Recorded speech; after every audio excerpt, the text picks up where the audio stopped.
जय हिंद स्टूडेंट। आज हम देखेंगे हमारा नेक्स्ट टॉपिक जो है पेज नंबर 87 पर position of elements in a modern periodic table.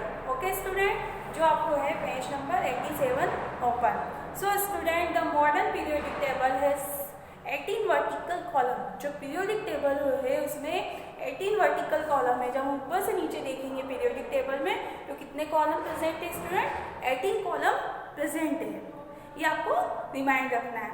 Okay student, अब इन ग्रुप्स जो हॉरिजॉन्टल कॉलम है 18 वर्टिकल कॉलम्स है, उसको जो हम ऊपर से नीचे जब हम आते हैं पीरियोडिक टेबल में कितने कॉलम होते हैं? 18 होते हैं, जिसको हम क्या कहेंगे? ग्रुप कहेंगे। और साथ में गिवन है स्टूडेंट 7 हॉरिजॉन्टल रोज नॉन एज पीरियड्स। तो जो 7 हॉरिजॉन्टल रोज होती है, जो रोज होती है कितनी होती है? 7 हॉरिजॉन्टल रोज होती है। मतलब यहाँ से 7 हॉरिजॉन्टल जो रोज होती है उसे हम क्या कहेंगे स्टूडेंट? पीरियड्स कहेंगे। ओके स्टूडेंट, अब हम इसके बाद हम जाते हैं, यहाँ पे गिवन है elements in a group of period. अब स्टूडेंट इस तरह से हमें पता लगेगा कि किस एलिमेंट्स को हमने किस ग्रुप में किस तरह से हमें प्लेसिंग किया गया है। अब स्टूडेंट हम देखते हैं एक्टिविटीज में कि look at the group 1 in a modern periodic table. अगर हम मॉडर्न पीरियोडिक टेबल में देखते हैं ग्रुप 1 में, तो name the electron elements present. तो ग्रुप 1 में हम देखेंगे कि यहाँ पे कितने एलिमेंट्स जो ग्रुप 1 में प्रेजेंट है। तो ग्रुप 1 में हम देखेंगे कि कितने, हाउ मेनी एलिमेंट्स प्रेजेंट। अगर हम यहाँ पे देखेंगे तो hydrogen, lithium, sodium, potassium, rubidium, caesium, इस तरह से यहाँ पे फर्स्ट जो पीरियोडिक टेबल के फर्स्ट ग्रुप में कितने एलिमेंट प्रेजेंट है। अब हम उसके बाद यहाँ पे देखते हैं write down the electron configuration of the 3 elements. अगर हम उसका इलेक्ट्रॉन कॉन्फ़िगरेशन देखते हैं तो यहाँ पे हमने बताया था कि अगर हाइड्रोजन है, लिथियम है और सोडियम है, तो अगर हाइड्रोजन की मैं बात करूँ तो हाइड्रोजन का एटॉमिक नंबर कितना है? 1 है। और उसके बाद यहाँ पे अगर लिथियम है तो लिथियम का है एटॉमिक नंबर 3 है। और उसके बाद जो थर्ड आपका आता है उसमें है सोडियम, और सोडियम जो है उसका एटॉमिक नंबर कितना है?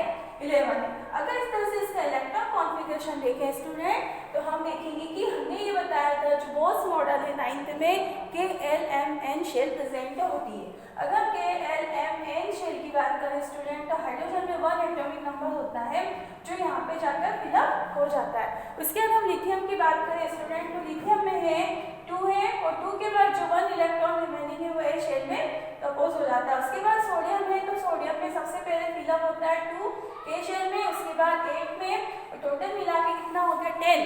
तो 1 इलेक्ट्रॉन रिमेनिंग है, तो थर्ड में एम शेल में कितना इलेक्ट्रॉन जाता है? फिलअप होता है 1 electron. So student, what similarities do you find there electron configuration? तो हम देखेंगे कि इसमें क्या सिमिलरिटीज है इसके इलेक्ट्रॉन कॉन्फ़िगरेशन में। इसमें ये सिमिलरिटीज है कि तीनों जो एलिमेंट्स है फर्स्ट पीरियड में जो 3 एलिमेंट्स है, मतलब उसके आउटर मोस्ट शेल में कितने इलेक्ट्रॉन प्रेजेंट है? 1 इलेक्ट्रॉन प्रेजेंट है। ये इसकी सिमिलरिटीज है। स्टूडेंट आप देखेंगे how many valency electron present, तो कितने एलिमेंट्स है वैलेंसी इलेक्ट्रॉन प्रेजेंट है? इसमें 1 जो है वो वैलेंसी इलेक्ट्रॉन प्रेजेंट है। ये इसकी सिमिलरिटीज है। अब हम देखेंगे you will find all these elements contain the same number of valency electron. तो हम ये देखेंगे, हमने ये फाइंड आउट किया कि इसके आउटर मोस्ट शेल में सेम क्या है? वैलेंसी इलेक्ट्रॉन प्रेजेंट है। You will find the element group in the one group in the same number of elements. क्या हम ये देखेंगे कि उसमें जो वैलेंसी इलेक्ट्रॉन है ग्रुप 1 में सभी के जो वैलेंसी इलेक्ट्रॉन वो सेम है। और साथ में बताया है स्टूडेंट, यहाँ पे एग्जांपल है कि elements fluorine and chlorine belong in a group 17। जो फ्लोरीन और क्लोरीन है वो कौन से ग्रुप में? 70 ग्रुप में बिलोंगिंग करता है। तो how many electrons do chlorine have their outer most shell? तो क्या हम ये बता सकते हैं कि फ्लोरीन और क्लोरीन के आउटर मोस्ट शेल में कितने इलेक्ट्रॉन प्रेजेंट है? तो हम बता सकते हैं स्टूडेंट फ्लोरीन है और क्लोरीन है जिसका एटॉमिक नंबर कितना होता है? फ्लोरीन का जो एटॉमिक नंबर होता है वो 9 होता है, और क्लोरीन का एटॉमिक नंबर कितना होता है स्टूडेंट? 17 होता है। अगर हम इसका इलेक्ट्रॉन कॉन्फ़िगरेशन अगर निकालते हैं, फाइंड आउट करते हैं, तो हम कैसे करेंगे स्टूडेंट? यहाँ पे क्या है? 2 है, और साथ में कितना होगा? रिमेनिंग इलेक्ट्रॉन कितने होंगे? 7 होंगे। तो इलेक्ट्रॉन कॉन्फ़िगरेशन जो होता है वो डेफिनेट इस तरह से होता है 2, 8, 8, 18 और 32। इस तरह से इसमें फिलअप होते हैं इलेक्ट्रॉन। फर्स्ट में जितने होते हैं उतने होते हैं, सेकेंड में इससे ज़्यादा नहीं होते, इसमें इससे ज़्यादा नहीं होते। तो हम देखेंगे कि इसका अगर हम निकालते हैं क्लोरीन का, तो क्लोरीन का अगर हम यहाँ पे निकालते हैं तो क्लोरीन में सबसे पहले फर्स्ट के शेल में 2 इलेक्ट्रॉन फिलअप होंगे और सेकेंड में कितने होंगे, एल शेल में 7 इलेक्ट्रॉन, मतलब टोटल 9 इलेक्ट्रॉन हो गए। तो इसके आउटर मोस्ट शेल में कितने इलेक्ट्रॉन प्रेजेंट है, 7 इलेक्ट्रॉन प्रेजेंट है। उसी तरह से क्लोरीन की अगर हम बात करें तो जो क्लोरीन होता है उसमें पहले 2, उसके बाद कितने आते हैं 8, तो टोटल कितने हो गए 10। अभी 7 रिमेनिंग है तो 7 को हम किसमें भेजेंगे, एन शेल में। तो एन शेल में हम देखेंगे तो इसमें कितने इलेक्ट्रॉन होते हैं, 7 इलेक्ट्रॉन। तो कहने का मीन्स है कि क्लोरीन और क्लोरीन है दोनों के आउटर मोस्ट शेल में 7 इलेक्ट्रॉन, सेम इलेक्ट्रॉन प्रेजेंट होते हैं। अब स्टूडेंट हम आगे बात करते हैं तो हम देखते हैं we can say group in periodic table identical the outer most shell, मतलब आउटर मोस्ट शेल को पीरियोडिक टेबल आइडेंटिफाई करती है। मतलब कहने का मीन्स है कि आउटर मोस्ट शेल में सेम इलेक्ट्रॉन प्रेजेंट होते हैं। An electron configuration signify identical the outer most shell electron configuration. वहीं other hand the number of shell increase as we go down in a group. इसी तरह वहाँ पे atomic number जो होता है वो भी इंक्रीज होता है, मतलब एटॉमिक नंबर 2 है, 2 के बाद 3 और 3 के आफ्टर क्या है 4 है। इसी तरह से एटॉमिक नंबर भी इंक्रीज हो रहा है। अब स्टूडेंट हम बात करेंगे there is an anomaly when the comes to the position of hydrogen because can be place either the 1 or 17 in the first period. अगर हम बात करेंगे तो हाइड्रोजन को पीरियड में फर्स्ट में भी रखा गया, फर्स्ट पीरियड्स में भी, और 17 नंबर के पीरियड्स में भी वहाँ पर भी उसको प्लेस गिवन है। अगर हम बात करेंगे you will find that the element do not have the same number valency electron but contain the same number of shell. अगर हमें देखेंगे यहाँ पे, अगर हम इस तरह से देखेंगे कि लिथियम, बेरिलियम, बोरान, कॉर्बन जिस तरह से पीरियड में प्रेजेंट होते हैं, तो क्या उसने ये देखा है कि do not have the same number of valency electron, उसका जो वैलेंसी इलेक्ट्रॉन होगा वो सेम नहीं होगा, और साथ में but they contain the same number of shell, जो शेल का नंबर होगा वो सेम होगा। मतलब अगर हम बात करें तो शेल का नंबर कैसे होगा, मतलब जो इलेक्ट्रॉन के एल एम एन शेल में सेम इलेक्ट्रॉन कॉन्फिगरेशन होगा, मतलब वहाँ पे क्या होगा एटॉमिक नंबर जो होगा वो डिफरेंट होगा पर एक ही शेल में फिलअप होगा अगर सेकेंड नंबर का पीरियड से। So students, we can say the atom different element number occupy the shell place in the same periods। तो जो एलिमेंट्स होते हैं वो सेम पीरियड्स में इसलिए रखे होते हैं क्योंकि उनका जो केमिकल प्रॉपर्टीज सेम होती है। मतलब कहने का मीन्स है कि अगर एटम्स होते हैं उसके पीरियड अगर इंक्रीज होते हैं तो उनकी शेल भी इंक्रीज होगी। मतलब सेकेंड पीरियड्स में एलिमेंट्स होंगे तो उसकी शेल कैसी होगी, उसमें कितनी शेल प्रेजेंट होगी, 2 शेल प्रेजेंट होगी। अगर थर्ड नंबर्स में एलिमेंट्स प्रेजेंट है, थर्ड पीरियड्स में प्रेजेंट है तो उसका क्या होगा, कितनी शेल होगी, 3 शेल प्रेजेंट होगी।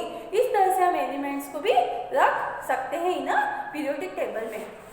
अब स्टूडेंट हम बात करेंगे कि क्या हम एलिमेंट्स को फर्स्ट, सेकेंड और थर्ड और फोर्थ पीरियड्स में किस तरह से अरेंज कर सकते हैं। तो हम उनको शेल के अकॉर्डिंग, उनके कॉन्फ़िगरेशन के अकॉर्डिंग भी हम इसको पुट कर सकते हैं। अब हम उसके बाद बात कर सकते हैं कि number of elements period based electron fill the various shell. तो हम किस तरह से उसको इलेक्ट्रॉन को उनकी शेल के अकॉर्डिंग किस तरह से हम एलिमेंट्स को फिल कर सकते हैं। तो हमने 9th में देखा था स्टूडेंट, हमने किस तरह से बोर्स मॉडल देखा था और बहुत बड़ी हमने देखा था कि किस तरह से जो शेल में इलेक्ट्रॉन फिलअप होते हैं स्टूडेंट। तो हमने इसके लिए फार्मूला बताया था आपको 9th में कि जो इलेक्ट्रॉन जो होते हैं किस तरह से फिलअप होते हैं, उसका फार्मूला होता है 2n²। तो स्टूडेंट उसका जो फार्मूला होता है 2n²। ये होता है शेल में इलेक्ट्रॉन जो कॉन्फ़िगरेशन किस तरह से शेल में इलेक्ट्रॉन फिलअप होते हैं। जैसे 2n² है तो n के पास साइड में जो फर्स्ट शेल होती है उसको वहाँ पे फिलअप करते हैं। जैसे फर्स्ट है तो फर्स्ट शेल है जो न्यूक्लियस के पास में होती है, तो अगर 2 × 1 और स्क्वायर करते हैं तो मतलब के में कितने इलेक्ट्रॉन फिलअप होते हैं, 2 इलेक्ट्रॉन फिल होते हैं। मतलब शेल में किस तरह से इलेक्ट्रॉन फिलअप होते हैं इसके लिए फार्मूला है 2n²। अगर सेकेंड शेल है तो उसमें कितने हैं, तो हम सेकेंड शेल देखेंगे, फर्स्ट शेल थी उसके बाद सेकेंड शेल देखेंगे तो n की प्लेस में हम 3rd रखेंगे। अगर फोर्थ शेल की बात करें तो n की यहाँ पे हम 4 को कीप करेंगे। इस तरह से हमें पता लगेगा कि किस शेल में कितने इलेक्ट्रॉन प्रेजेंट होते हैं। इस तरह से उन्होंने ये डिसाइड किया, ये आइडेंटिफाई किया कि शेल का जो कॉन्फ़िगरेशन होता है किस तरह से फिलअप होता है 2, 8, 18 एंड 32 की प्लेस पर होता है। अब position of an element periodic table tell us about the chemical reactivities. तो पीरियोडिक टेबल के थ्रू हमें क्या पता लगता है, केमिकल रिएक्टिविटीज भी पता लगती है। और साथ में as we learn the valency electron determine the kind of number of bonds. तो इसी तरह से जो एटम में जो शेल में जो इलेक्ट्रॉन प्रेजेंट होते हैं, तो इलेक्ट्रॉन के थ्रू हमें पता लगता है कि वो कितने बॉन्ड बनाएगा और किस तरह का कंपाउंड बनाएगा। तो स्टूडेंट एक बात ये है कि किस तरह से एलिमेंट अगर अपना कंपाउंड बनाता है तो कंपाउंड के थ्रू भी हमें पता लगता है कि इस एलिमेंट की केमिकल प्रॉपर्टीज क्या होगी। तो basis of the deciding the position of element in a good one. इसी तरह जो मेंडल्स की पीरियोडिक टेबल का सबसे बड़ा गुड वन ये था कि कोई भी एलिमेंट से अगर अपना कंपाउंड बनाता है तो कंपाउंड के थ्रू भी हमें उस एलिमेंट की केमिकल प्रॉपर्टीज भी पता लगती है। इसी तरह से would this lead element with similar chemical properties place in a same group. इसी तरह से वो एलिमेंट्स को सेम ग्रुप में रखा गया जिसकी केमिकल प्रॉपर्टीज भी सेम है। तो स्टूडेंट आज का टॉपिक आपको बहुत इजीली बहुत अच्छे से समझ में आया होगा। If you any problem you can share me. Okay, जय हिंद।